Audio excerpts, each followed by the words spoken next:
তো অনেক দিন পর চলে আসলাম একটা ভিডিও নিয়ে। বিয়ের আগের দিন রাতে ঠাম্মা বসেছে চালন সাজাতে, কারণ চালনটা একটু আলতা দিয়ে সাজিয়ে তারপর তো বরণ ডালা সাজাবে, মানে ওই চালনের ওপর সবকিছু দিয়ে যেভাবে সাজায় সেটাই করবে। ঠাম্মার তো হাতই চলছিল না, আমি ভিডিও করতে করতে ভাবলাম আমি একটু করে দিই। তারপর আমি ঠাম্মাকে বললাম, তুমি যদি না পারো তাহলে দাও, আমার কাছে দাও, আমি সাজিয়ে দিচ্ছি। ঠাম্মা ভেবেছে আমি হয়তো পারবো না, কিন্তু ঠাম্মা তো জানেই না আমি ভালোই পারি। তখনই মা বলল, দেখো ওই কুলোটা, ওটা ওই সাজিয়েছে। তো ঠাম্মা দেখলো, বাবা তোর এত সুন্দর হাতের কাজ, ঠিক আছে তাহলে তুই কর। তারপর আমি নিয়ে শুরু করে দিলাম। ডিজাইনটা আমি খুব সিম্পলের মধ্যে করেছি, কারণ বরণডালা সাজানোর পর তো কিছু দেখা যাবে না, ওই জন্য। তারপর কিছুক্ষণ পরই আমাকে শাখা দিতে এসেছিল। হ্যাঁ, শাখা অবশ্য পরিয়েই দিতে চাইছিল, কিন্তু সবাই বলছিল হাতে যখন মেহেন্দি পরবি তখন একটু সমস্যা হবে, তাই সবাই বলল তাহলে থাক, আজকে আর পড়তে হবে না, একবারই বিয়ের দিনই পড়িস, মানে কাল কাল তো আমার বিয়ে, আর এটা তো বিয়ের আগের দিনকার ভিডিও। আর যেহেতু আমার কাকাই শাখা পড়ায়, এই জন্য আমাদের কোনো সমস্যাই হয়নি। ওই লোকটা শুধু শাখাগুলো দিয়ে গেছিল, মানে শাখা জোড়া দিয়ে গেছিল আর সঙ্গে লাল পলা। তারপর আমাকে বলল, শাখা জোড়া প্রণাম করে সবাইকে প্রণাম করে নাও। তারপর আমিও ওনার থেকে শাখাটা নিয়ে সবাইকে প্রণাম করছিলাম। আর শাখাটা যেহেতু কাকা পরাবে, তাই আমি তো ভালো করে রেখে দিয়েছিলাম কালকে পরবো বলে। বিয়ে বাড়িতে জানোই তো অনেক কাজ থাকে, আর আমারও টুকিটাকি অনেক কাজই ছিল। ওই করতে করতে অনেক রাতে ঘুমিয়েছি, কিন্তু দেখো ভোর নাই হতে আমাকে ডেকে তুলে দিয়েছে। এদিকে কাকা বাজারে যাবে, কারণ মাছ মাংস তো কিনতে হবে, তার আগে আমাকে শাখা পরিয়ে দিয়ে গেল। দেখো আমার মুখের অবস্থা, কারণ আমি ঘুম থেকে উঠেছি, তারপর শাখা পরাতে কি ব্যথা লাগছিল। আমি কাকাকে বলেছিলাম আমাকে একটু বড় শাখা দিও, বলছে কি না, শাখা যদি উপরেই উঠে যায় তাহলে সেটা পরলে ভালো লাগে না দেখতে। শাখা যেহেতু তুই একবারেই পরে নিবি, আর কোনো খোলাখুলি নেই, তার জন্য কষ্ট করে ছোট শাখা পরাই ভালো। কাকা যেহেতু বলছে তাহলে ছোট শাখাই পরে নিয়েছি, কিন্তু আমার যে কি ব্যথা লাগছিল আমি কি বলবো।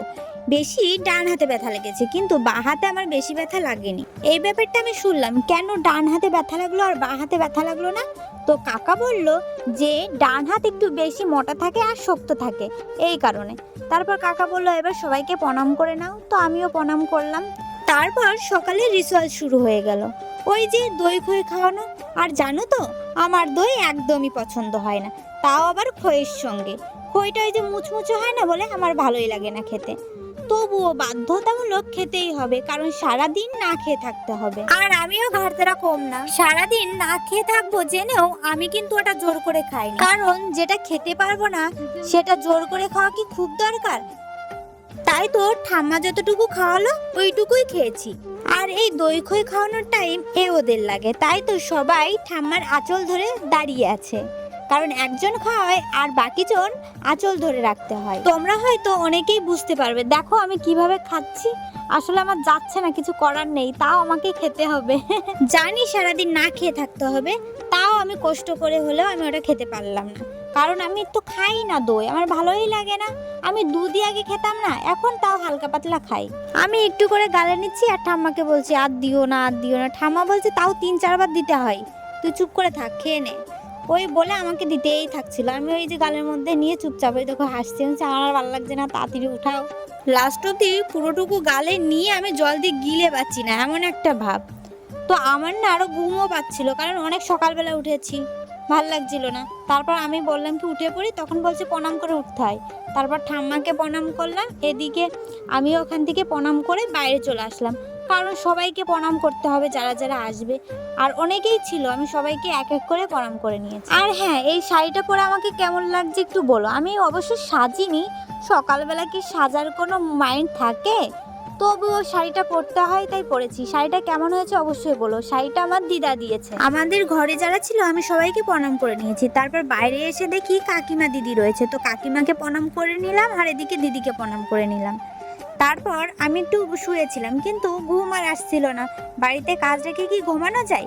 তারপর আমার মনে পড়লো আমার পান পাতাটা কলকা করতে হবে, কারণ কলকা করলে ফটোগুলো ভালো আসবে। সব কিছুই তো ভাবতে হবে, শুধু চুপচাপ ঘুমালে তো আর হবে না। ফটো তোলার সময় ফটোগুলো কত মেমোরি থাকবে, সেগুলোর জন্য তো একটু সাজতেই হয়, তাই তো পান পাতা নিয়ে আমি কলকা করতে বসেছি। এই ভিডিওটা আগে অবশ্য পোস্ট করেছি, তাও তোমাদের একটু দেখিয়ে দিলাম। সকাল থেকে পরপর আমি কি করলাম সেটাই দেখালাম। তো ভিডিওটা এই পর্যন্তই, নেক্সট ভিডিও আসছে খুব তাড়াতাড়ি। বাই।